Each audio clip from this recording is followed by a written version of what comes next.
থেকে এখন পর্যন্ত আমরা যেভাবে বেড়ে উঠেছি, আমি এই গল্পটা শুনতে চান। বিভিন্ন শোতে, পডকাস্টে কখনো কখনো আংশিক গল্প করার সুযোগ হয়েছে, কিন্তু যেহেতু এই গল্পটা বড়, জীবনের গল্প তো একটা শোতে বা একটা সিজনেও বলা খুব কঠিন। এরপরেও যেটুকু একান্ত বলা যায়, সিগনিফিকেন্ট গল্পগুলো, সময়গুলো, আমাদের বেড়ে ওঠার গল্প, এটা আপনাদের সাথে শেয়ার করতে চাই। এটা খুব সিরিয়াস কোনো শো না, সেটা হচ্ছে খুবই গল্পচ্ছলে জীবনে বিভিন্ন এলোমেলো গল্প করবো, হয়তো সিকোয়েন্স মেনটেন করতে পারবো না। আমার ধারণা বেশ কিছু গল্পের ছোট ছোট সূত্র ধরে আপনাদের সাথে যখন রাস্তাঘাটে দেখা হবে বা অনেক বড় গল্পের সুযোগ হবে, তখন এই গল্পগুলোকে ধরে আমরা আরো লম্বা গল্প করবার সুযোগ পাবো এবং আপনাদেরও জীবনের গল্প শুনতে পাবো। কারণ ব্যক্তিগত পাঠক হিসেবে আমার লাইফের সব থেকে আমার পছন্দের জনরা হলো অটোবায়োগ্রাফি। যত মানুষ আছে, যত কবি, সাহিত্যিক, লেখক, তাদের অটোবায়োগ্রাফি পড়া আমার জন্য অত্যন্ত পছন্দের। সুতরাং আজকে আমি যে গল্পটা বলছি অটোবায়োগ্রাফির মতো করে, আশা করি আপনাদের ভালো লাগবে। আমার জন্ম 1993 সালে ঝালকাঠি জেলার নলছিটিতে, যেটা বৃহত্তর বরিশালের অংশ। আমার আব্বা আমার নলছিটি উপজেলার শহরের মাদ্রাসার ভাইস প্রিন্সিপাল ছিলেন এবং শহরের খুবই বহুল পরিচিত মসজিদ খাসমহল জামি মসজিদের ইমাম ও খতিব ছিলেন। আব্বা ইন্তেকাল করেছেন 2012-তে এবং আব্বা যখন ইন্তেকাল করেন তখন ধর্মীয় ঘরানার বাইরে অনেকগুলো সামাজিক সংগঠনের সভাপতি ছিলেন এবং আমার কমিউনিটিতে আমার আব্বা অত্যন্ত সম্মানিত একজন আলেম ছিলেন এবং যে অর্থে আমরা অ্যাক্টিভিস্ট বলি, বিভিন্ন সামাজিক অসঙ্গতি এর বিরুদ্ধে আজীবন তিনি আমার কমিউনিটির সব থেকে সোচ্চার এবং প্রতিবাদী মানুষ ছিলেন। তার নাম শরীফ মাওলানা আব্দুল হাদি। আমার উপজেলাতে যে কেউ তাকে হাদি হুজুর নামে চিনবেন আশা করি ইনশাআল্লাহ। আমার মা বেঁচে আছেন, তার জন্য দোয়া চাই। আমার মা একজন হাউসওয়াইফ। আর গল্প অন্য একদিন কোনোদিন বলবো, যে মা যেহেতু এখনো আছেন। আব্বার গল্প বেশি বলি এই জন্য, বিভিন্ন জায়গায় যে আব্বা নাই তো, যে যখন থাকে না তার অনুপস্থিতি বেশি টের পাওয়া যায়। এই জন্য হয়তো দেখবেন আমি কখনো সুযোগ পেলে আব্বার গল্প এই জন্য বলি যে এছাড়া আমার ব্যক্তিগত জীবনে আব্বার ইম্প্যাক্ট ভীষণ ভীষণ প্রভাব আমার জীবনে, আমাদের ভাই বোনদের জীবনে। আমরা 6 ভাই বোন, আমি সবার ছোট। আমার সবার বড় বোন, তার হাজবেন্ড, তিনি একটি মাদ্রাসার প্রিন্সিপাল নলছিটিতেই। তারপরে আমার বড় ভাই ডক্টর মাওলানা আবু বকর সিদ্দিক। আমি ইচ্ছে করে আজকে খুব একদম খুঁটিয়ে খুঁটিয়ে বলছি, যাতে করে আপনারা আর কোনো না থাকে যে এই ব্যাপারটা জানতে পারলে ভালো হতো। ডক্টর মাওলানা আবু বকর সিদ্দিক, উনি বরিশাল শহরে বাঘিয়া আলামিন কামিল মাদ্রাসার প্রিন্সিপাল এবং বাংলাদেশের অত্যন্ত কয়েকটা খুব দৃষ্টিনন্দন এবং গুরুত্বপূর্ণ মসজিদের একটি হচ্ছে বাইতুল আমান জামে মসজিদ বরিশালে, যেটা সারা বাংলাদেশ থেকে মানুষ ওখানে নামাজ পড়তে যান অনেকেই, তো সেটারও খতিব। তারপরে আমার বোন, যার বাসায় থেকে আমি, তিনি ঢাকাতেই থাকেন এবং আমার দুলা ভাই একটি প্রাইভেট ফার্মে জব করেন দীর্ঘদিন ধরে। আমার এই বোনের বাসা থেকে আমি মূলত ঢাকা বিশ্ববিদ্যালয়ে পড়াশোনা করেছি। তারপরে আমার আরেকজন বোন, তিনি শিক্ষক, নলছিটিতেই থাকেন। তারপরে আমার আরেক ভাই, তিনি হচ্ছেন ইন্টারন্যাশনাল মেডিকেল ট্যুরিজম করেন, ঢাকাতেই থাকেন। এবং সর্বশেষ আমি। গল্প চলে এই জন্য বলা যে আলহামদুলিল্লাহ আমার পরিবারের যদি এক কথায় বলি, আমার পরিবারের আমরা 6 ভাই বোন, আমার আব্বা আম্মা, এর বাইরে আমার নানার কথা যদি বলি, তিনি পুরো বরিশালের একজন বিখ্যাত আলেমী দ্বীন ছিলেন। দেওবন্দ থেকে উনি পড়াশোনা শেষ করে বরিশালের একটি বড় মাদ্রাসা মুহাদ্দিস ছিলেন। দক্ষিণবঙ্গে ওনার হাজার হাজার স্টুডেন্ট আছে এবং উনি খুবই সম্ভ্রান্ত একজন আলেম ছিলেন বরিশাল শহরের। আমার নানার দিকের মায়ের দিকের যত আত্মীয় স্বজন, আমার বাবার দিকের, আমার দাদা বাড়ির যত আত্মীয় স্বজন, আমাদের পরিবারটা পুরো একটা শিক্ষক পরিবার।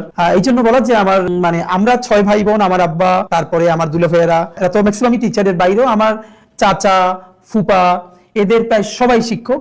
আবার আমার নানা বাড়িরও আমার খালুরা, আমার মামারা, এরাও প্রায় সবাই শিক্ষক। সেই হিসেবে একদম আমাদের পুরো জার্নিটাই একটা শিক্ষক পরিবারের সাথে, শিক্ষক পরিবারে বেড়ে ওঠা। পড়াশোনার ক্ষেত্রে একটু যেটা বলা যায়, আমি জীবনে যদি খুব ব্লেসড, আল্লাহ তাআলার ভীষণ রহমত প্রাপ্ত একজন আমি মনে করি। এই জন্য, কারণ আল্লাহ অনেককেই ভালো পরিবার দেয়, ভালো শিক্ষা প্রতিষ্ঠান হয় না।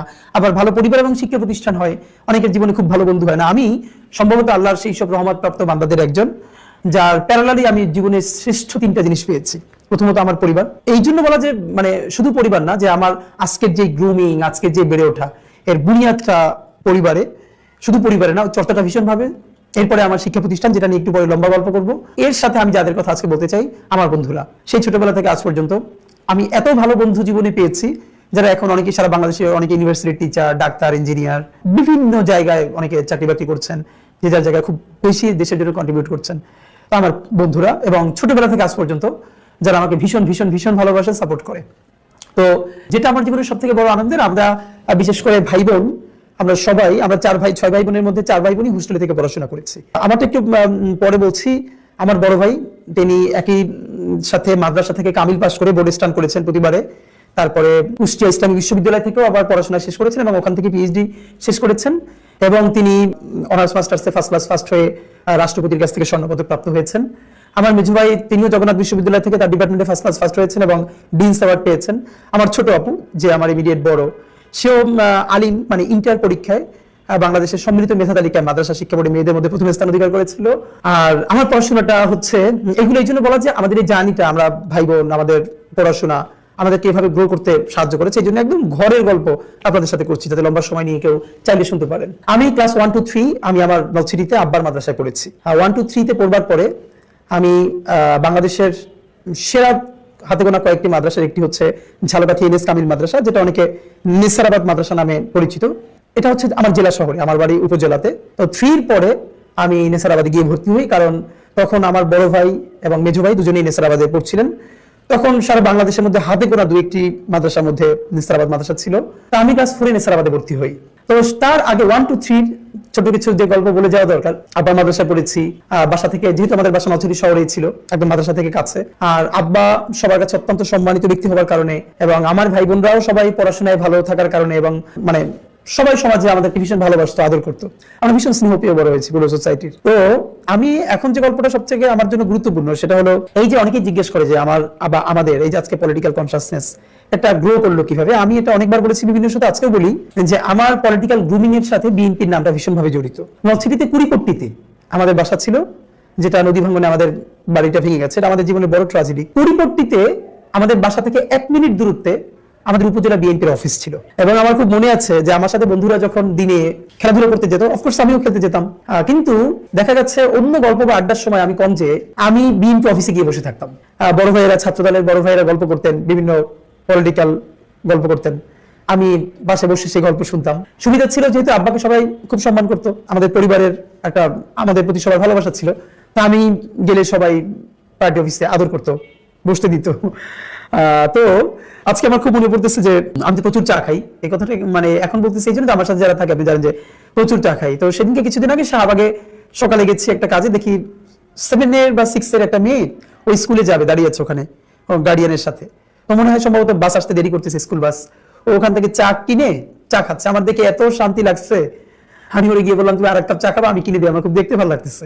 এর কারণ আমি সম্ভবত মানে আমার লাইফের গল্প বললে চা খাওয়ার গল্প না বললে আসলে কমপ্লিট হবে না। আমি যখন 2 বা 3 তে পড়ি তখন আমার মনে আছে আমাদের এলাকায় 2 ধরনের চা, মানে বলতো যে সিঙ্গেল চা, ডাবল চা। সিঙ্গেল চা 1 টাকা, মানে হাফ কাপ বা একটু বেশি, আর ডাবল চা 2 টাকা। তো সেই মানে আমি কাউকে দেখিনি আমার বয়সে যে দোকানে গিয়ে চা খেত।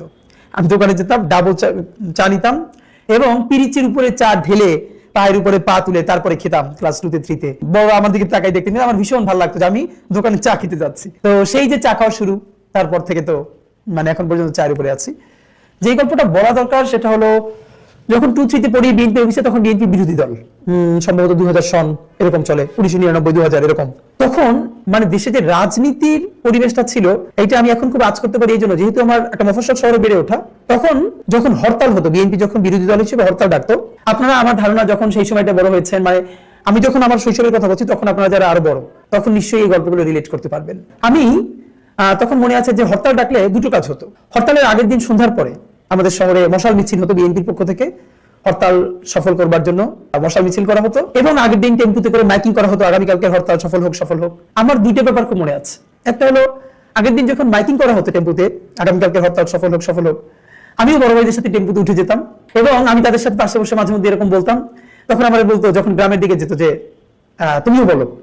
তখন আমি মনে আছে আমি ক্লাস 3 তে পড়ি, আমিও মাইকে বলতাম যে আগামীকালকে হরতাল সফল হোক, সফল হোক। সন্ধ্যার পরে মশাল মিছিলটা আমার জীবনে ভীষণ ইম্প্যাক্ট ফেলছে।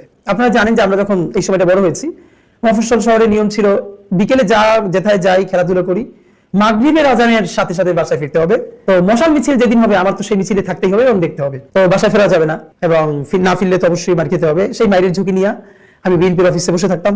সন্ধ্যার পরে মশাল মিছিল শুরু হতো, সেই মশাল মিছিল করতাম, আবার লুকাই লুকাই করতে হতো, কারণ এর মধ্যে আব্বা বা বাসার অন্যরা দেখে ফেললে তো ধরে ফেলবে। তো মশাল মিছিল শেষে সবাই যখন বাসায় ফিরতো, আমি ফিরতাম না। এর কারণ হলো নলছিটি চৌমাথা আছে, যেখানে মিছিলটা শেষ হয়ে সংক্ষিপ্ত একটা বক্তৃতা হতো, সেখানে খুব কম লোক থাকতো, 20-30 জন। ওইখানে আবার কয়েকজন সংক্ষিপ্ত বক্তৃতা করে প্রোগ্রামটা শেষ করতেন। আমার ভীষণ মনে আছে একজনের কথা, আমি অনেকবার বলেছি, তখনকার নলছিটি ছাত্র দলের সভাপতি তৌহিদ আলম মান্না ভাই। বক্তৃতা এবং স্লোগান যে একটা আর্ট হইতে পারে, এটা আমি জীবনের প্রথমে মান্না ভাইকে দেখে আমার মনে হয়েছে। তখন আমি মনে হয় 2-3 তে পড়ি। মান্না ভাই যখন মিছিলে স্লোগান দিত, আমার মনে আছে আমি বাসায় এসে ওই স্লোগান প্র্যাকটিস করতাম। বিশেষ করে সন্ধ্যার পরে মশাল মিছিলে পরে মান্না ভাই চৌমাথা যখন তিনি বক্তৃতা করবেন, এইটা শোনার জন্য আমি দাঁড়াই থাকতাম। এবং এখন আমি কানেক্ট করতে পারি যে এই যে বক্তৃতা আমার কাছে ভালো লাগে, সেটা আমার তখন থেকে বোঝা শুরু, কারণ আমার বয়সে তখন আমি কাউকে দেখি নাই বক্তৃতা শোনার জন্য দাঁড়াই আছে। মান্না ভাই যে বক্তৃতা করতেন এরপর রাত্রে বাসায় ফিরতাম। আমরা ফ্লাস্ক, আপনারা জানেন ফ্লাস্ক ভেঙে গেলে ফ্লাস্কের উপরে যে মানে কি বলবো যে খোসাটা আছে, এইটা মুখের দ্বারা ধরে কথা বললে অনেক শব্দ হয় মাইকের মতো কাছাকাছি। আমার মনে আছে যে আমি বাসায় ফিরে সেই মিছিল, স্লোগান, বক্তৃতা এগুলো প্র্যাকটিস করতাম। পরের দিন যখন হরতালে পিকেটিং শুরু হতো, আমাদের বাসার সামনে শুরু হতো, যেহেতু বিএনপির সামনে তারা হাঁটতো রাস্তায়, তো আমিও তাদের সাথে বের হতাম। তো এই গল্পটা আপনাদের এই জন্য বলা যে এই যে মিছিল, মিটিং, স্লোগান, মশাল মিছিল আমার বাসার পাশে বিএনপি অফিস হওয়ার ফলে আমাকে ভীষণ আন্দোলিত করেছিল, এবং এমন ভাবে আন্দোলিত করেছিল আমি যখন সম্ভবত ক্লাস 4 বা 5 পড়ি, তখন 2001-এর জাতীয় নির্বাচন, যে নির্বাচনের মধ্য দিয়ে বিএনপি 4 দলীয় জোট ক্ষমতায় আসে। তখন আমি সব থেকে ক্ষুদে অ্যাক্টিভিস্ট, এলাকায় বন্ধু বান্ধবদেরকে নিয়ে প্রচুর ধানের শীষের মিছিল দেই। আমাদের ওখানে তখন বিএনপির পক্ষ থেকে নির্বাচন করলেন ইসরাত জাহান ইলেন ভুট্টো, ইসরাত সুলতান ইলেন ভুট্টো। উনি বিএনপির প্রার্থী হলেন, ভুট্টো সাহেবের স্ত্রী। এবং উনি যখন নলছিটিতে এরকম একটা সভা করলেন, তো যেহেতু আমার এলাকার সবাই জানে যে আমি এইরকম মিছিল দেই, বক্তৃতা করি, তো আমি সেই সমাবেশে গেছি। কে যেন বলে উঠলো যে হাদি হুজুরের ছেলে, ওর স্টেজে উঠাই দাও, ও বলবে। এবং সবাই আমার ধরে উঠাই দিল। ছোটবেলা থেকে আমার মধ্যে ভয় জিনিসটা ছিল না, এবং আমি বিএনপির ধানের শীষের জন্য একটা বড় বক্তৃতা করে ফেললাম। দুটো ব্যাপার ছিল, হাদি হুজুরের ছেলে, এই জন্য সবাই তার নিতে ভালোবাসতো। তো আমার মনে আছে যে ইলেন ভুট্টো খুশি হয়ে আমাকে, টাকার পরিমাণ মনে নাই, কিন্তু একটা ভালো অঙ্কের টাকা গিফট দিচ্ছিলেন স্টেজে বসে, এবং সেটা নিয়ে বন্ধু বান্ধবদেরকে নিয়ে আবার মিছিল করে করে বাসায় ফিরে আসছি। তো এই মিছিল, মিটিংটা, স্লোগান ছোটবেলা থেকে আমাদের জানিয়েছে। আমার উপজেলা যারা আমাকে চেনে তারা সবাই এই গল্পগুলো জানে, আমাকে রিলেট করতে পারবেন নিশ্চয়ই। এরপর আমি তো নেসারাবাদে ভর্তি হয়ে গেলাম, তখন সম্ভবত 2000 বা 2001 সাল, ক্লাস যখন 4 পড়ি। আমি নেসারাবাদে ভর্তি হওয়াটা আমার জীবনের সব থেকে এরপরে টার্নিং পয়েন্ট। সেই গল্পটা আপনাদের সাথে করতে হবে অনেক কারণে। বাংলাদেশ মাদ্রাসা শিক্ষা ব্যবস্থা, মাদ্রাসা সম্বন্ধে আমাদের ধারণা, এবং আমার যে কালচারাল লড়াই, এর সূচনা, এই গল্পটা শুনলে আপনারা নিশ্চয়ই কিছু একটা রিলেট করতে পারবেন। আমার জীবনের সব থেকে এরপরে টার্নিং পয়েন্ট। সেই গল্পটা আপনাদের সাথে করতে হবে অনেক কারণে। বাংলাদেশ মাদ্রাসা শিক্ষা ব্যবস্থা, মাদ্রাসা সম্বন্ধে আমাদের ধারণা, এবং আমার যে কালচারাল লড়াই, এর সূচনা, এই গল্পটা শুনলে আপনারা নিশ্চয়ই কিছু একটা রিলেট করতে পারবেন। আমি আপনাদের নেসারাবাদের গল্প বলবো, যখন আমি ক্লাস 4 ভর্তি হলাম। ঝালকাঠি এনএস কামিল মাদ্রাসা বা নেসারাবাদ মাদ্রাসার সেই গ্লোরি আজকে নাই, এখনটার সময় নাই। আমাদের সময় মাদ্রাসার গোল্ডেন এইজটা ছিল। আমি যখন ভর্তি হয়েছি তখন সেখানে 5000 স্টুডেন্ট, মানে অলমোস্ট সবাই, 4000-এর বেশি শিক্ষার্থী আবাসিকে থেকে পড়তো। সারা বাংলাদেশের সব থেকে স্কিল টিচারদেরকে সেখানে একত্র করা হয়েছিল। আমাদের বাংলাদেশের মাদ্রাসা বলতে যা, আপনি এখানকার গল্প শুনলে আপনি সেটা রিলেট করতে পারবেন না, যদিও exception cannot be an example. এটাই সারা বাংলাদেশের সমস্ত মাদ্রাসার গল্প না। আমার ভীষণ মনে পড়ে যে এই মাদ্রাসার, মানে আমরা যারা একসাথে পড়েছি, ঢাকা মেডিকেল থেকে শুরু করে সলিমুল্লাহ মেডিকেল, বুয়েট, ঢাকা ইউনিভার্সিটি, বাংলাদেশে এমন কোন ইউনিভার্সিটি নাই যেখানে এই মাদ্রাসা থেকে আমাদের বন্ধুরা, ছোট ভাই, বড় ভাইরা সারা দেশের বিভিন্ন ইউনিভার্সিটিতে, মেডিকেল কলেজে, ইঞ্জিনিয়ারিং ইউনিভার্সিটিতে পড়েন নাই শুধু না, অনেকে এখানে ফ্যাকাল্টি হয়েছেন বিভিন্ন ইউনিভার্সিটির। যখন আমি নেসারাবাদে ভর্তি হই, এর আগে তো থেকে আমি নলছিটিতে যখন থাকি, তখন ফাঁকে বলতে ভুলে গেছি, কিভাবে যেন আমাদের উপজেলা শহরটা তখন থেকে দেখতাম যে বেশ কালচারালি অ্যাক্টিভ ছিল। আজকে আমার মনে, আমার এলাকারও কেউ মনে আছে কিনা, কিন্তু আমার মনে পড়তেছে আমাদের উপজেলায় দুটো লোকাল ব্যান্ড ছিল, একটা হলো লোকালয় আর একটা হলো তেপান্তর। মানে আমাদের এলাকার ভাইয়েরা ড্রাম টাম বাজাতেন, গান টান গাইতেন। তো ওনারা মাঝে মধ্যে চৌমাথায়, মার্চেন্ট স্কুলের মাঠে, এখানে সেখানে ছোট ছোট কনসার্ট করতো এলাকার ভাই বন্ধুরা মিলে, এবং আমি লুকাই লুকাই সেটা দেখতে চাইতাম, কারণ আব্বার ছেলে হিসেবে কনসার্ট দেখতে চাইতেছি, এটা তো খুবই বিপজ্জনক। তো আবার যে বন্ধুরা তারা একটু আড়াল করে রাখতো আমারে, আমি লুকাই লুকাই দেখতে চাইতাম। কেন যেন ছোটবেলা, আজকে গল্প ছাড়া মনে পড়ে যে এই যে ব্যান্ডে যে ড্রাম বাজায়, আমার ছোটবেলা মনে হইতো কি আমি বড় হইলে ড্রাম বাজাবো। মানে এই যে এখন তো ড্রাম ছোট হয়ে গেছে, বড় সেট ড্রামের এরকম করে বাজাচ্ছে, আমার কাছে ভীষণ ভালো লাগতো। এবং এত ভালো লাগতো, বাসায় এসে মুড়ি রাখার যে বড় বড় বইয়াম আছে, এইরকম 3-4টা রেখে স্টিক নিয়ে ইচ্ছে মতো বাজাইতাম, এরকম করতাম। এটা কেন বলা যে নলছিটিতে তখন আমি মিলাদুন্নবী থেকে শুরু করে বিভিন্ন সাংস্কৃতিক অনুষ্ঠান ক্লাস 2-3 থেকেই নাম দিতাম। উপস্থিত বক্তৃতা, কবিতা, এগুলোতে নাম দিতাম, মফস্বল স্বরে পুরস্কার পেতাম, 3 পর্যন্তই পেতাম। তো নেসারাবাদে যখন আসি, নেসারাবাদ আমাকে সুযোগ তৈরি করে দিল বিরাট একটা সাংস্কৃতিক চর্চার। একে তো এখানে পড়াশোনাটা ছিল বাংলাদেশের সেরা পড়াশোনা মাদ্রাসার, ডিসিপ্লিন একদম, মানে আমরা মানে অসাধারণ, মানে ভীষণ discipline, almost army training, punctuality যাকে বলে, এই ট্রেনিং গুলো এখানে ছিল। এর সাথে পড়াশোনাটা ছিল অসাধারণ, মানে দেশের সেরা শিক্ষকরা ওখানে পড়াতেন। কিন্তু পড়াশোনা, ডিসিপ্লিন অন্যান্য আরো অনেক প্রতিষ্ঠানে হয়তো ছিল, কিন্তু এইখানে যেটা স্বকীয় একটা ব্যাপার ছিল, এখানকার সাংস্কৃতিক বোঝাপড়া। বাংলাদেশে আর কোনো মাদ্রাসা তখন ছিল কিনা জানি না, আমাদের মাদ্রাসার যে বার্ষিক বিচিত্র অনুষ্ঠান হতো, রবীন্দ্রসঙ্গীত, নজরুল সঙ্গীত, ভাওয়াইয়া, ভাটিয়ালি, লোকগীতি, জারি থেকে শুরু করে একক অভিনয়, এমন কোনো পালা পর্ব নাই যেটার উপরে প্রতিযোগিতা হতো না। এবং বক্তৃতা, কবিতা, এগুলো তো আছে। আমাদের একটি বার্ষিক বিচিত্র অনুষ্ঠানটা ওখানে হতো, অনেক বড় করে। সেখানে একই মঞ্চে প্রথমে আরবি নাটিকা, তারপর ইংলিশ নাটিকা, এরপরে বাংলা নাটক মঞ্চস্থ হতো। এমনকি আমার সর্বশেষ মনে পড়ে রবীন্দ্রনাথের মুকুট নাটকটা মঞ্চস্থ হয়েছিল, অবশ্যই নারী ক্যারেক্টার ছাড়া, নারী ক্যারেক্টারকে অন্যভাবে পোট্রে করা হতো। এবং সেখানে বরিশালের বিভাগীয় কমিশনার, ডিসি থেকে শুরু করে সবাই উপস্থিত থাকতেন লম্বা সময় ধরে, মানে অসাধারণ। আমার যেটা মনে পড়ে যে এই বিচিত্র অনুষ্ঠানে ছোটবেলা থেকে আমি উপস্থাপনা করতাম, ছোটবেলা থেকে আমি খুব ভালো উপস্থাপনা করতাম। আমি যখন মঞ্চে দাঁড়ালে ডায়াসে আমাকে দেখা যায় না, পাশে দাঁড়াতে হয়, তখন থেকে আমি উপস্থাপনা করি, মানে ক্লাস 4 থেকে। আমার মনে আছে আমার উপজেলায় যেসব মাহফিল হতো, আমাকে আব্বার কাছে বলে নিয়ে যেত মাহফিল উপস্থাপনা করার জন্য। নেসারাবাদে গেছি পরে এই সমস্ত সাংস্কৃতিক অনুষ্ঠান একদম ছোটবেলা থেকে ইন্টার পর্যন্ত, যেটা আমি ইন্টার পর্যন্ত পড়েছি, আমাকে উপস্থাপনা করতে দিত। সবাই ভীষণ ভালোবাসতো, আদর করতো। এবং আমি যখন খুব ছোট, মানে তখন মাইক হাতে নিয়ে মঞ্চে এক পাশে দাঁড়িয়ে উপস্থাপনা করতাম, ডায়াসে আমাকে দেখা যেত না। আমার মনে আছে যে আমাদের যে বার্ষিক অনুষ্ঠানটা হতো, আমি সাধারণত উপস্থিত বক্তৃতা, বিষয়ভিত্তিক বক্তৃতা, বাংলা, ইংরেজি, আরবি, কবিতা আবৃত্তি, একক অভিনয়, রচনা, কুইজ, এগুলোতে নাম দিতাম। আমার বড় ভাই, যিনি আমার অনেক বড়, তিনি ভীষণ ভালো গাইতেন। তিনি বক্তৃতা থেকে শুরু করে এগুলো তো ভীষণ ভালো করতেনই, এর সাথে নজরুল সঙ্গীত, রবীন্দ্রসঙ্গীত, নাত রাসূল, হামদ, নাত, এগুলো ভীষণ ভালো করতেন, অনেক পুরস্কার পেতেন। আমার মেজো ভাই, তিনি ভালো বক্তৃতা করতেন। আমার মনে আছে একবার এমন হয়েছে যে বার্ষিক বিচিত্র অনুষ্ঠানে যখন পুরস্কার দেওয়া হচ্ছে, আমি ক শাখায়, মানে ক্লাস 5 এ পড়ি, আমার মেজো ভাই খ শাখায়, আমার বড় ভাই গ শাখায়। মানে পুরস্কারে শুধু নাম ঘোষণা করছে, মানে ক শাখায় প্রথম আমি বক্তৃতায়, খ শাখায় আমার মেজো ভাই, গ শাখায় আমার বড় ভাই, মানে সিরিয়াল দিয়ে শুধু আমরা 3 ভাই যাচ্ছি। তো প্রিন্সিপাল হুজুর থেকে শুরু করে সবাই, মানে এটা একটা কেমন ব্যাপার। আজকে আমি খুবই অনার্ড ফিল করি যে এমন একটা সময়ের মধ্যে দিয়ে আমরা বড় হয়েছি। নেসারাবাদে মাহফিল হতো বছরে একবার, লক্ষর উপরে মানুষ হতো, লক্ষাধিক মানুষ হতো। 2 দিন ব্যাপী মাহফিল, আল্লামা সাইদি সাহেব থেকে শুরু করে বাংলাদেশের প্রতিটি যশোর আলেমরা সে মাহফিলে যেতেন। আমি যেরকম বিচিত্র অনুষ্ঠানে উপস্থাপনা করতাম, একই সাথে মাহফিলের সময়ও আমাকে দিয়ে আমার শিক্ষকরা উপস্থাপনা করাতেন। আমার ভীষণ, মানে আমি অবাক হই যে এবং আমি সম্ভবত সেই সব ছাত্রদের একজন যারা শিক্ষকদের এত ভালোবাসা জীবনে পেয়েছে, এত ভালোবাসা। মানে হাজারো গল্পের মধ্যে আমি নিশ্চয়ই 2 জন শিক্ষকের নাম এখন বলবো, 3 জন শিক্ষকের নাম। একজন হচ্ছে পিরোজপুরি হুজুর, যিনি এখন শিক্ষা ক্যাডারে কর্মরত আছেন, একজন বিন্নাপাড়ার স্যার, আর একজন শরীয়তপুরি হুজুর। এদের গল্পটা আমি শুধু নামটা বলে রাখলাম। আমার একটা গোল আছে, ওই গোলটা কোনোদিন পরিপূর্ণ হলে আমি তাদের কথা বলবো যে কেন আমি তাদের না বললাম। আমি খুব এলোমেলো গল্প বলছি, ধরেন আপনারা আমার সাথে বসে আছেন, আমি গল্পবাজ মানুষ, আমার ভাই বোনদের খুব মনোযোগ দিয়ে গল্প শুনে, তো আমি আপনাদের সাথে গল্পই করছি যে এলোমেলো ভাবে। নেসারাবাদে আমরা জীবনের শ্রেষ্ঠ সময়টা কাটিয়েছি। এই যে আজকে ধরেন আমাদের যতটুকু রাজনৈতিক সচেতনতা, নির্বাচন তো আরো অনেক ছোট ব্যাপার। নর্থ সিটিতে থাকতে যে বুনিয়াদটা আমি, মানে প্রথম সংস্পর্শে আসলাম বিএনপি পার্টি অফিস, নির্বাচন, এগুলো দেখে দেখে দুটো ব্যাপার বলে রাখা দরকার যে আমাদের বাসায় ভীষণভাবে, মানে আমরা সব ভাই বোন, আমরা প্রচন্ড এখনো গল্পবাজ। আমরা যদি ভাই বোন একত্র হই, আমাদের রাত কেটে যায় গল্প করতে করতে। আমাদের বাসায় ভীষণ গল্প হতো ভাই বোন সবাই মিলে, এবং রাজনৈতিক গল্প হতো ভীষণ। এটা আমাদেরকে ভীষণ কাজে লেগেছে তখন। আব্বা আমাদের সাথে রাজনীতি নিয়ে গল্প করতেন, আমরা ভাই বোন সবাই। এবং পরিবারের ব্যাপারে সব থেকে আমার একটা যেটা ভালো লাগা, যে আমরা ভাই বোন ঘন্টার পরে ঘন্টা, যখন আমরা হোস্টেল থেকে বাড়ি ফিরতাম, একসাথে গল্প করতাম। কিন্তু সেই গল্পগুলো এত প্রাণবন্ত ছিল। আমার বড় ভাইয়ের পিএইচডি থিসিস খুব দূর গেছে, মেজো ভাইয়ের পড়াশোনায় কি অবস্থা, ছোট আপুর হোস্টেল কেমন চলে, এই আমি সর্বশেষ কোন প্রতিযোগিতায় অংশ নিলাম, সামনে কোন প্রতিযোগিতা আছে, অথবা আগামীকাল আমার একটা প্রতিযোগিতা আছে, বক্তৃতা বাসায় প্র্যাকটিস করছি, কবিতাটা পড়ে শোনাচ্ছি, আমার আরেক ভাই, বড় ভাই ঠিক করে দিচ্ছেন, ছোট আপু শুনছেন। এই পুরো চর্চাটা বাসায় ভীষণভাবে ছিল। কিন্তু যেটা হয়েছে, নেসারাবাদ এমন বড় একটা পরিসর তৈরি করে দিল, যেটা বিকশিত হতে ভীষণ সাহায্য করলো।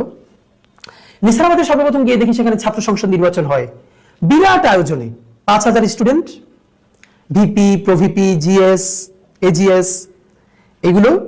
এবং প্রতি ক্লাসে আবার ইউনিট বলতে এগুলোকে, এক একটা ক্লাস এক একটা ইউনিট। যেমন এক একটা ক্লাসের নাম ছিল ইবনে সিনা ইউনিট, শরিয়াতুল্লাহ ইউনিট, তিতুমির ইউনিট, হ্যাঁ, এক একটা ক্লাসের। তো এই এক এক ইউনিটে আবার ক্লাস পরিচালক, সহকারী পরিচালক, অর্থ পরিচালক, রিপোর্টার। কারণ নেসারাবাদের প্রতি ক্লাস শেষে, এই গল্পটা আপনাদের এই জন্য লম্বা করে বলি, বৃহস্পতিবারে 4th পিরিয়ডের পরের 1 ঘন্টা সাপ্তাহিক জলসা অনুষ্ঠান হতো। আমরা বলতাম সাপ্তাহিক জলসা। এই অনুষ্ঠানে কিরাত, হামদ, নাত, এরপরে নজরুল সঙ্গীত, রবীন্দ্রসঙ্গীত, লোকসঙ্গীত যত আছে, অথবা নাটিকা, একক অভিনয়, এগুলো হতো। এবং এই অনুষ্ঠান পরিচালনা করার জন্য তারা কিভাবে করবে, ছাত্র সংসদ নির্বাচনের সময় ক্লাসের ইউনিট নির্বাচন হতো। একদম ক্লাসের যে প্রধান, ক্লাস পরিচালক, তারপরে সহকারী পরিচালক, এরপরে প্রতি ক্লাস থেকে 5 টাকা 10 টাকা করে সবাই ছাত্র সংসদে কন্ট্রিবিউট করতো, সেটা তোলার জন্য একজন অর্থ পরিচালক। তারপরে অনুষ্ঠান কেমন হচ্ছে, কার তেলাওয়াত কেমন হলো, সঙ্গীত কেমন হলো, বক্তৃতা কেমন হলো, সেটা আবার তাকে পড়ে শোনানোর জন্য রিপোর্টার ছিল, একজন রিপোর্ট করতো। এবং পুরো অনুষ্ঠানে একজন সভাপতিত্ব করতেন নির্দিষ্ট শিক্ষক। তো আমি সম্ভবত ক্লাস 4-এ সর্বপ্রথম, এটা বলে রাখা ভালো যে 1 2 3 আমি আমার ক্লাসে ক্যাপ্টেন নির্বাচিত হতাম যখন অলসিটিতে পড়ি।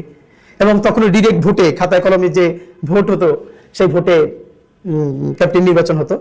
এবং যে আবার ক্যাপ্টেন নির্বাচিত হবে সে ক্লাসে সবাইকে খাওয়াবে 1 2 3 এর সময় এটা তো করতাম।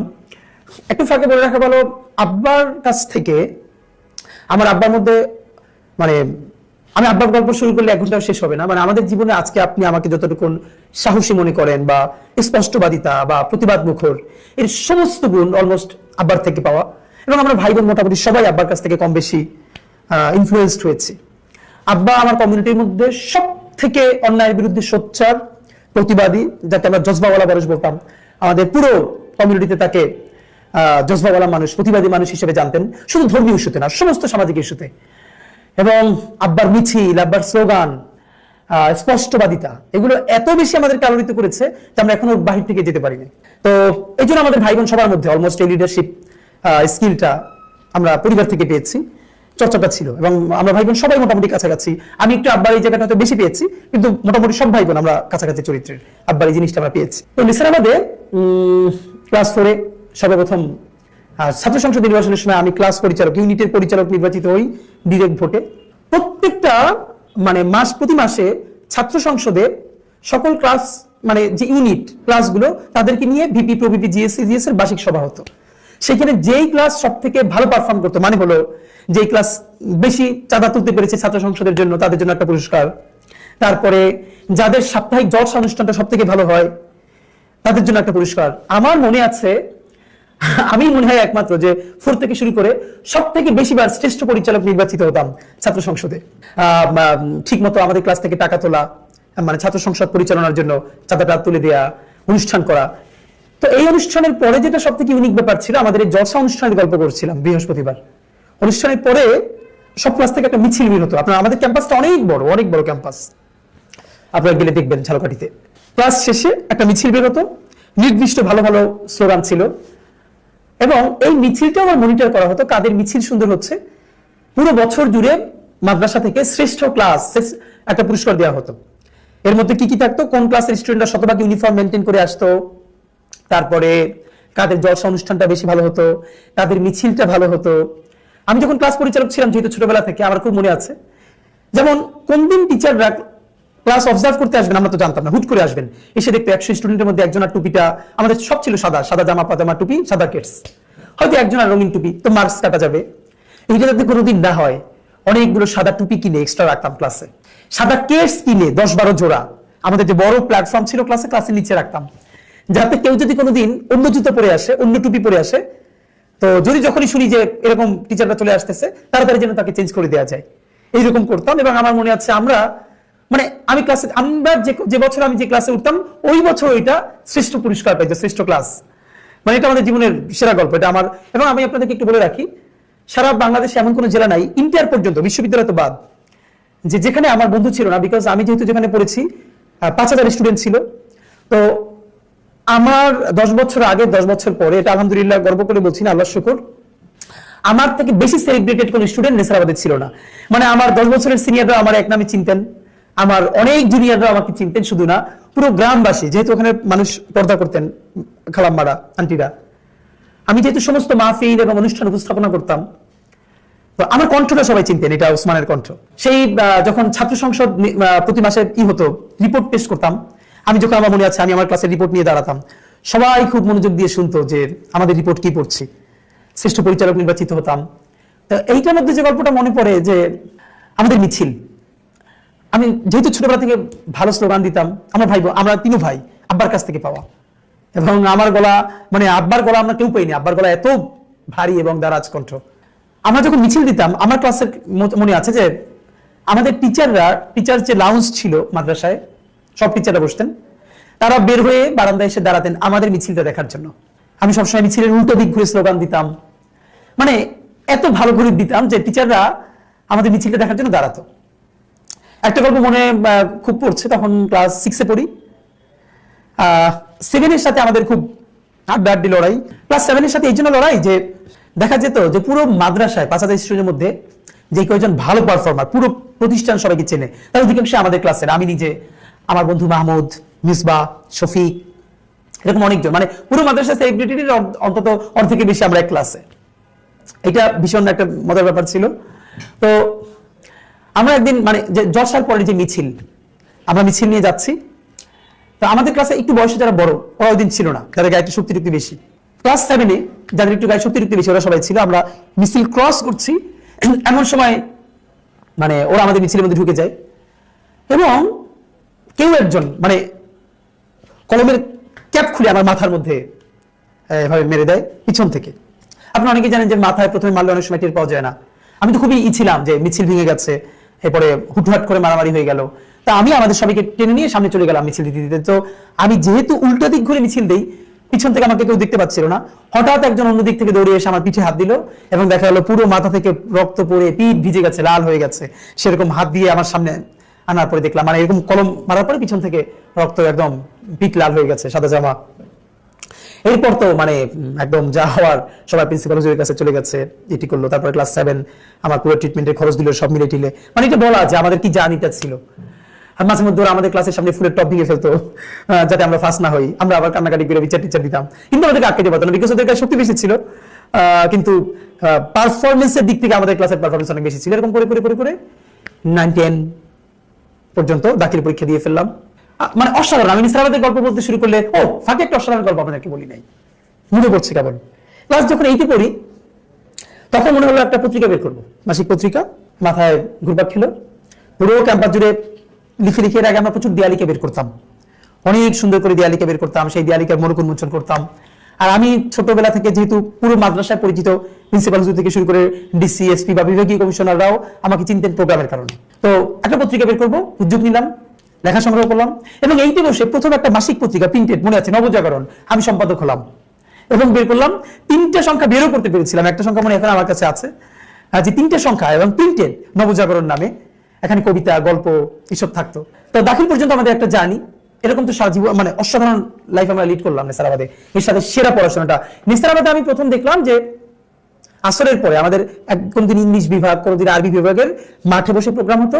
আরবি বিভাগের প্রোগ্রামের শেষে রাস্তায় আরবিতে মিছিল হতো, ইংরেজির দিন ইংরেজিতে মিছিল হতো, মানে এরকম অবস্থা ছিল। দ্বিতীয় গল্প হলো নেসারাবাদে ভর্তি হওয়ার পরে আপনার বাংলাদেশে তখন প্রচুর সাংস্কৃতিক চর্চা হতো। সংস্কৃতি মন্ত্রণালয়ের অধীনে জাতীয় শিক্ষা সপ্তাহ অনুষ্ঠান হতো বছরে একবার, অনেক বিরাট করে, একদম উপজেলা, জেলা, বিভাগ, তারপরে জাতীয় পর্যায়ে। ধর্ম মন্ত্রণালয়ের অধীনে ইসলামিক ফাউন্ডেশনের তরফ থেকে বছরে কয়েকটা প্রোগ্রাম হতো, শিক্ষা মন্ত্রণালয়ের পক্ষ থেকে হতো। তো যেহেতু আমি ঝালকাঠি সদর, আমাদের মাদ্রাসা থেকে প্রচুর স্টুডেন্টরা এই ইভেন্টগুলোতে ঝালকাঠিতে অংশগ্রহণ করতো। যেমন মানে সবগুলোতে আমি এবং আমার বন্ধুরা, আমি সবসময় অংশগ্রহণ করতাম। উপস্থিত বক্তৃতা, আবৃত্তি, তারপরে রচনা প্রতিযোগিতা, বিতর্ক প্রতিযোগিতা, এগুলোতে আমাদের অন্য বন্ধুরা নজরুল সঙ্গীত, রবীন্দ্রসঙ্গীত, অন্যান্য যেগুলো আছে, কিরাত, হামনাত, এগুলো অংশগ্রহণ করতো। ঝালকাঠি সদরে আমরা যখন যেতাম, স্বাভাবিকভাবে এখানে আমাদের সাথে প্রতিদ্বন্দ্বিতা করতো ঝালকাঠির সরকারি যে হরচন্দ্র বালিকা বিদ্যালয়, এরপরে গভর্নমেন্ট স্কুল, মানে সব প্রতিষ্ঠান থেকে ঝালকাঠি সদরে আসতো। এইখানে যে প্রথম হতো প্রত্যেক শাখা থেকে, সে আবার জেলা পর্যায়ে। তো জেলা পর্যায়ে আবার যখন হতো তখনও আরো বাকি উপজেলা থেকে সবাই আসতো। তারপর জেলা পর্যায়ে যারা ফার্স্ট হতো তারা বরিশাল বিভাগে আসতো, বিভাগীয় পর্যায়ে যারা ফার্স্ট হতো তারা জাতীয় পর্যায়ে ঢাকায় আসতো। আমি আমার জীবনে এরকম উপজেলা, তারপরে জেলা, তারপরে বিভাগ এবং জাতীয় পর্যায়ে অনেকবার আলহামদুলিল্লাহ বক্তৃতায়, উপস্থিত বক্তৃতা, কবিতা, বিতর্ক, রচনা প্রতিযোগিতা, এগুলোতে আমি জাতীয় পর্যায় পর্যন্ত এসেছি এবং প্রথম স্থান অধিকার করেছি বক্তৃতায়, কবিতায়, বিতর্কে। আমি সর্বপ্রথম সম্ভবত জাতীয় পর্যায়ে প্রথম বক্তৃতায় প্রথমে তখন ক্লাস 8-এ পড়ি, মনে আছে। এটা পুরস্কারটা নিয়েছিলাম আগারগাঁওয়ে, যে জিআরডি মন্ত্রণালয় আছে, তাদের একটা বিরাট অডিটোরিয়াম আছে, ওখানে বসে সম্ভবত। এরপর অনেকবার এসেছি। তো আমার যেটা আমাকে গ্রো করতে সাহায্য করেছে, নিসারাবাদে তো আমরা একটা গণ্ডিতে থাকতাম, এখানে সবাই মাদ্রাসার ছাত্র, আমাদের সাথে ফিমেল স্টুডেন্ট ছিল না, যেহেতু সহশিক্ষক ওখানে ছিল না। কিন্তু আমি যখন ঝালকাঠিতে আসছি, আমার সাথে কিন্তু সদর গার্লসের মেয়েরা কম্পিট করতেছে। হয়তো আমি কখনো ফার্স্ট হচ্ছি, সদর গার্লসের কেউ সেকেন্ড হচ্ছে, বা সে ফার্স্ট হচ্ছে, আমি সেকেন্ড হচ্ছি। গভর্নমেন্ট স্কুলে কেউ আসছে, এরকম আমাদের গ্রুমিংটা হচ্ছে। সেখান থেকে তো আমার মনে আছে যে ঝালকাঠি জেলা পর্যায়ে যতগুলো পুরস্কার থাকতো 3 ভাগের 2 ভাগ পুরস্কার আমাদের মাদ্রাসা থেকে নিয়ে যেতাম। মানে আমি অনেকগুলো নিতাম, আমাদের সাথে বন্ধুরা সঙ্গীতে নিত, আরো এরকম করে দেখা যেত যে 3 ভাগের 2 ভাগ পুরস্কার আমরা একটা প্রতিষ্ঠান থেকে নিয়ে চলে যেতাম জেলা পর্যায়ে। যখন বিভাগীয় পর্যায়ে আসতাম তখনও প্রচুর পুরস্কার আমাদের প্রতিষ্ঠান থেকে থাকতো। এরপর জাতীয় পর্যায়ে আমাদের ইভেন আমরা জাতীয় পর্যায়ে যখন আমি আসতাম কবিতায় বা বক্তৃতায়, আমার সাথে আমাদের কোনো বন্ধু সিনিয়রদের মধ্যে বড় ভাইয়েরা কেউ রচনায় কেউ সঙ্গীতে জাতীয় পর্যায়ে আসতেন অন্য শাখা থেকে। তো এরকম তো এসেছি প্রচুর। এবং আমার আজকে মনে আছে যে আমরা যখন উপজেলা পর্যায়ের প্রোগ্রামে যেতাম আমাদেরকে সরকারি তরফে 20 টাকা দেওয়া হতো ভাড়া, আর জেলা পর্যায়ের প্রোগ্রামে 80 টাকা আমার মনে আছে। এরপর বাড়ছে, বিভাগীয় পর্যায়ে সম্ভবত 200 টাকা, মানে যাতায়াত খরচ পুরস্কার ছাড়া এছাড়া। আর জাতীয় পর্যায়ে যখন আসি তখন মনে হয় সর্বপ্রথম 800 টাকা করে ভাড়া দেওয়া হতো। যাই হোক, তো একে নেসারাবাদের এই জিনিসগুলো, তারপরে প্রচুর, মানে আমি নেসারাবাদ থেকে দেখা যাচ্ছে জাতীয় এরকম বিতর্ক প্রতিযোগিতা, কবিতা, এই সেই সারাদিন জেলা বিভাগ।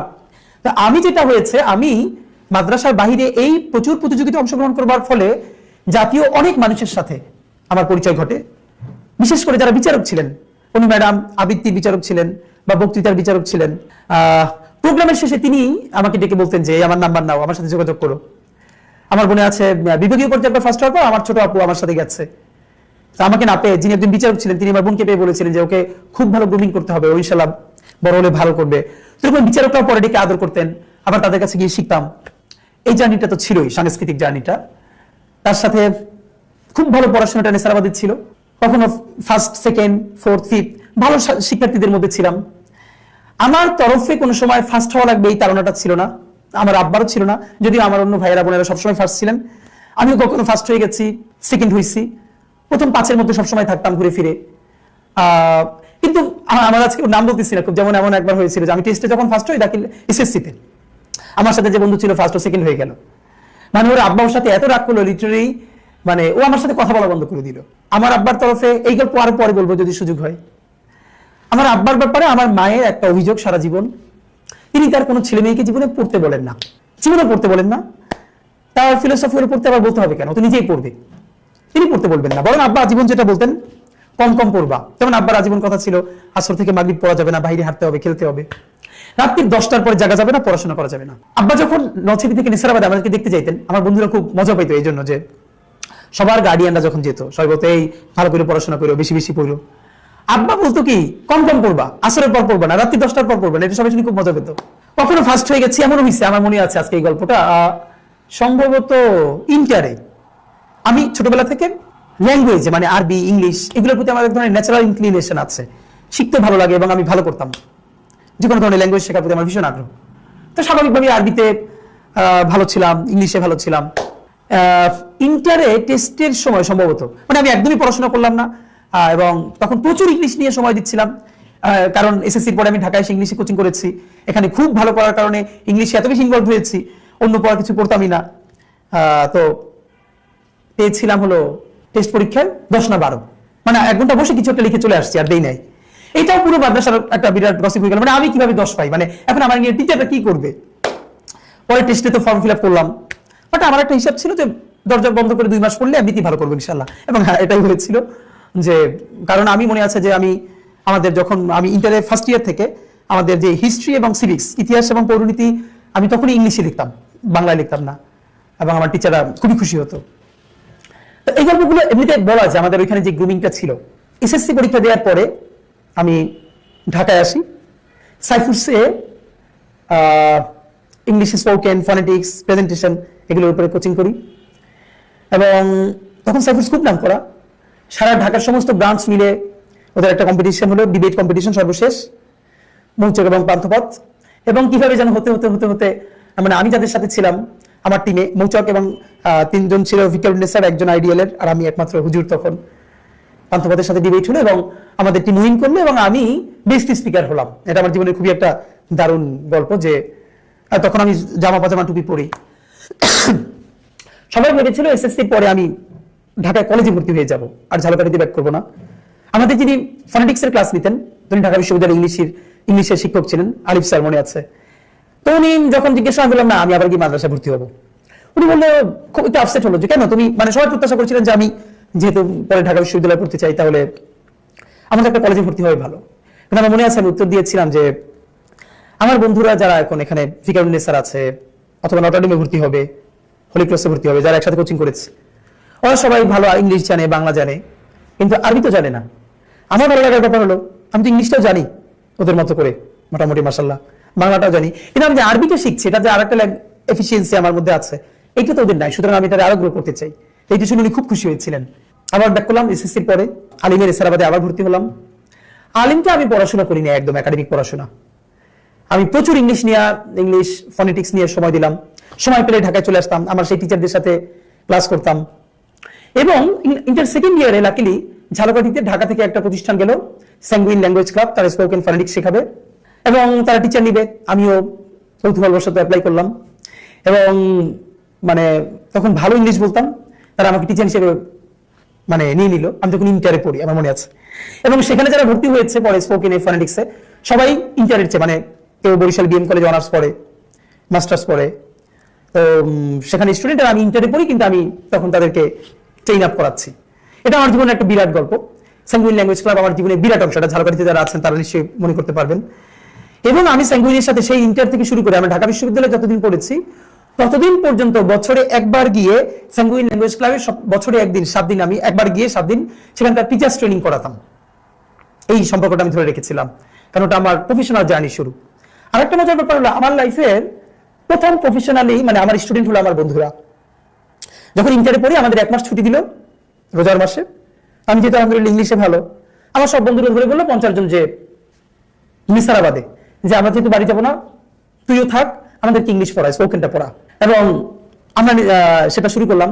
আমাদের মাদ্রাসার অনুমতি নিয়ে আমাকে একটা ক্লাসরুম দেওয়া হলো। আমার বন্ধুরা 50 জন ক্লাস করে, আমি ওদেরকে পড়াই, সারাদিন রাত্রি একসাথে দুষ্টমি করি এবং দিনে আবার ক্লাস করাই।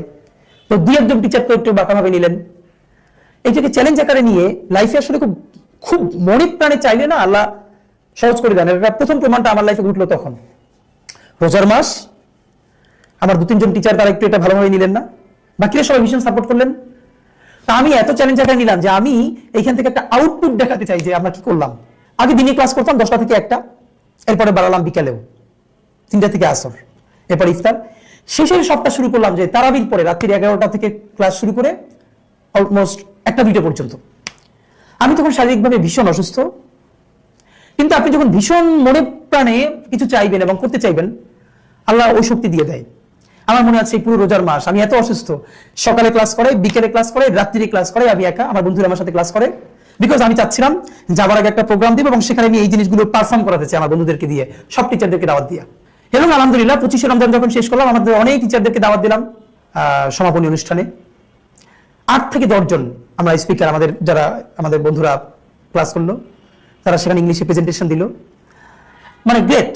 আমি আল্লাহর কাছে এত মানে শুকরিয়া যে আমাদের পুরো টিচাররা অবাক হয়ে গেছেন এটা দেখে। এবং আমার যে বন্ধুরা 8-10 জন সেখানে খুব ভালো, যাদেরকে আমি গ্রুমিং করার সুযোগ পেয়েছিলাম, তাদের অলমোস্ট সবাই একই সাথে আমরা ঢাকা ইউনিভার্সিটিতে ভর্তি হয়ে গেছি। এবং আমার এই বন্ধুরা এখন আমাকে স্বাভাবিকভাবে বন্ধুরা তুমি করে ডাকার কথা, কিন্তু তারা আমাকে আপনি করে ডাকে। এটা অনেকেই জিজ্ঞেস করে এটা কেমন কথা। এই কারণ ওই যে আমি যখন ক্লাস নিতাম, তো ওদের একটা ব্যাপার যে যেহেতু আমি ক্লাস নিছি লম্বা সময়, তোরা আমাকে আপনি ডেকে আনন্দ পায়। তো এরকমই আমরা বন্ধুরা। তো এই গল্পটা এই জন্য বললাম যে আমার সাংস্কৃতিক যাত্রাটা একটা ধরা, আমার সেই ছাত্র সংসদ নির্বাচন, বিএনপির মিছিল, এইটা একটা জার্নি। এরপরে আমি আমার বন্ধুদেরকে পড়ানো, তারপরে ঝালকাঠি স্যাঙ্গুইন ল্যাঙ্গুয়েজ ক্লাবে ক্লাস নিতে শুরু করা, টিচার হিসেবে আলহামদুলিল্লাহ খুব নাম করে ফেলা, এই সব জার্নিগুলো আমাকে আমি হতে সাহায্য করেছে। এর সাথে আমার পরিবার। নিসারাবাদ থেকে এবার বের হয়ে যাব, যে গল্পটা বলা দরকার। ইন্টারে পড়ি যখন, সম্ভবত 2007-8-এর গল্প। ঢাকা বিশ্ব 111 চলে, তখন ইমার্জেন্সি চলে দেশে, সমস্ত মিছিল মিটিং দেশে নিষিদ্ধ। ঢাকা বিশ্ববিদ্যালয়ে হঠাৎ করে একটা নিয়ম করলো, মাদ্রাসা শিক্ষার্থীরা 5টা ডিপার্টমেন্টে ঢাকা বিশ্ববিদ্যালয়ে ভর্তি হতে পারবে না। সম্ভবত এর মধ্যে law, English, women and gender studies, journalism, এরকম কয়েকটা ডিপার্টমেন্টে মাদ্রাসা শিক্ষার্থীরা ভর্তি হতে পারবে না। তখন আমি ইন্টার ফার্স্ট ইয়ারে পড়ি। আমার যেহেতু প্ল্যান, ফাঁকে এটা ইচ্ছা ছিল আমাকে মিশরে আল আজহারে পড়ানো, যেহেতু আমার বড় ভাই অনেক বড় আলেম, বাংলাদেশের নাম করা, আমার পরিবার আলেম পরিবার।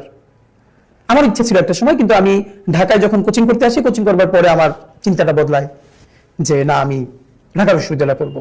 তো তখন ঝালকাঠিতে এমনিতে আমাদের মাদ্রাসা ভীষণ কড়াকড়ি, ভীষণ অনিয়ম সামান্য হলেই নামটাম কাটা আর কি। তাই আমার একটা সুযোগ ছিল, যেহেতু আমাকে সবাই ভীষণ ভালোবাসতো, চিনতো। আমার বড় ভাই ওখানে টিচার, আমার যিনি বড় ভাই ওখানে টিচার, খুবই নাম করা, যিনি এখন অন্য জায়গার প্রিন্সিপাল। এবং আমার আব্বা আবার মানে আমার আব্বাকে ওই মাদ্রাসায় সবাই ভীষণ অনার করতো আব্বার এই ভিন্ন স্বতন্ত্র বোধের জন্য। চিন্তা করলাম যে একটা প্রতিবাদ করব, স্মারকলিপি দিব ডিসি অফিসে। কিন্তু তখন তো মিছিল মিটিং সব নিষিদ্ধ। আমাদের মাদ্রাসা থেকে ঝালকাঠি শহর 2-3 কিলোমিটার দূরে, প্রায় অন্তত 3 কিলোমিটারের মতো, 2 কিলোমিটার তো হবেই, মানে এটা শহরের পাশে। ডিসি অফিসে স্মারকলিপি দিব, প্রতিবাদ জানাবো। যেহেতু আবারও ঢাকা বিশ্ববিদ্যালয়ে ভর্তি হতে চাই, তাহলে তো ডিপার্টমেন্টগুলো বন্ধ হয়ে যাবে। কিন্তু ওখানে যে কোনো ধরনের প্রতিষ্ঠানের বাইরে এরকম মিছিল মিটিং অনুমতি ছাড়া খুবই নিষিদ্ধ। আবার দেশে চলে ইমার্জেন্সি, প্রতিষ্ঠান তো ভীষণ বিপদে পড়ে যাবে। আমি কোন শিক্ষককে জানতে না দিয়ে আমার বন্ধু এক রাতের সিদ্ধান্তে ঝালকাঠি শহরে গিয়া বাদল আর্ট, মনে আছে, যিনি ব্যানার লিখতেন, তখন তো আর এভাবে ডিজিটাল প্রিন্টিং নাই, রাত্রি 11টায় গিয়ে তার বাসায় পাঠিয়ে বিরাট একটা ব্যানার লেখাইলাম ঘুম থেকে উঠে।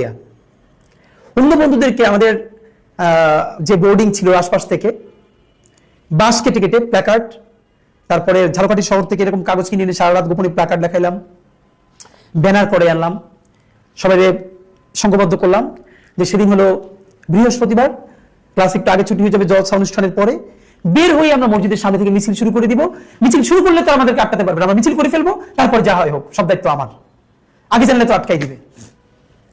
আমাদের ক্লাস আরো অনেক ক্লাসকে আমি আস্তে আস্তে আস্তে আস্তে কানেক্ট করে ফেললাম, বলে রাখলাম। এবং আমি যেটা করলাম, আমার বেশ কিছু, আমি যেহেতু জাতীয় পর্যায়ে অনেক অনুষ্ঠানে আসতাম, এই কারণে অনেক বড় ভাইদের সাথে পরিচিত হয়ে গিয়েছিলাম। তা আমি ঝালকাঠিতে বসে ঢাকায় ফোন করে, আমার মনে আছে দিগন্ত টেলিভিশনের এক ভাই, তাকে বললাম যে আমরা ঝালকাঠিতে এরকম একটা প্রোগ্রাম করব, প্লিজ আপনারা কাভারেজের ব্যবস্থা করেন। তো ওনারা ওইটা জেনে, যেহেতু ইমার্জেন্সির মধ্যে প্রোগ্রাম, ওনাদের আগ্রহ ছিল। আমার মনে আছে আমাদের মাদ্রাসায় দিগন্ত টিভির ক্যামেরা চলে গেছে, এবার আরো বেশ অনেক সাংবাদিক চলে গেছে। হঠাৎ করে আমাদের টিচাররা ক্যামেরা, এই সেই সাংবাদিক দেখে তো অবাক, যে কি ব্যাপার, এত বড় ক্যাম্পাস। আমরা কাউকে কিছু না বলে হঠাৎ করে আমি যখন, তখন তো 1000 স্টুডেন্ট জড়ো হয়ে গেছে, সামনে ব্যানার, ফেস্টুন এবং ঢাকা বিশ্ববিদ্যালয়ের এই ইসের বিরুদ্ধে স্লোগান, ক্যাম্পাস থেকে 1000 স্টুডেন্টের মিছিল নিয়ে আমরা ঝালকাঠি শহরের দিকে রওনা করে গেছি। এবং সর্বশেষ গিয়া ডিসি অফিসে স্মারকলিপি দিলাম, দিয়ে টিয়ে সবাই প্রতিষ্ঠানে ফিরলো, আমি আর বাসায় ফিরলাম না। কারণ ওইটার প্রেস রিলিজ হাতে লিখে বিকেল 5টা পর্যন্ত ঝালকাঠি শহরের কোন সাংবাদিকের কোথায় কোথায় বাসা, যাদেরকে প্রেস ক্লাবে পাই নাই, গিয়ে ফটোকপি করে দিয়ে আসলাম। এসে আমি নরসিংদীতে বাসায় চলে আসলাম, খুবই টায়ার্ড, ঘুমাই গেলাম, যা আছে কপালে। নাম তো আমার কাটা যাবে, আমি তো নিশ্চিত। আমি ঘুমাইছিলাম, আমার বড় ভাই আব্বাকে ফোন করে বললো যে আব্বা এবার মনে হয় নাম কাটা যাবে, এবার আর আটকানো যাবে না। আমার বোন আমাকে বললো যে আব্বা তাকে উত্তর দিল আমার বড় ভাইকে যে ও হয়েছে তো একটু আমার মতো, কি করবা বলো। এবং অন্য পরিবার হলে যেটা হইতো যে স্বাভাবিকভাবে বকাঝকা করতো। খুব টায়ার্ড, আমি সকালে ঘুমিয়ে আসছি, তখন নরসিংদীতে পত্রিকা আসলো বরিশাল থেকে লঞ্চে। আব্বা লঞ্চ ঘাট গিয়ে দাঁড়িয়েছেন, আমি জানি না, সব পত্রিকা আসলো। আব্বা প্রত্যেকটা পত্রিকা খুলে খুলে 3-4টা পত্রিকা দেখলেন আমাদের এইটা নিউজ করা হয়েছে, ছবি দেওয়া হয়েছে। আব্বা সেই পত্রিকাগুলো কিনে বাসায় না ঘুম থেকে উঠে আমার বলতেছে যে এই যে দেখো তোমাদের কালকে প্রোগ্রামে এই পত্রিকায় আসছে। মানে আমার এই কথাগুলো খুব মনে পড়ে আর কি। যাই হোক, মানে ঢাকার জন্য আমরা ঝালকাঠিতে বসে আন্দোলন করলাম, এটা জাতীয় পত্রিকা আসলো, আমাদের জন্য তো আনন্দের। ঢাকায় ফিরলাম।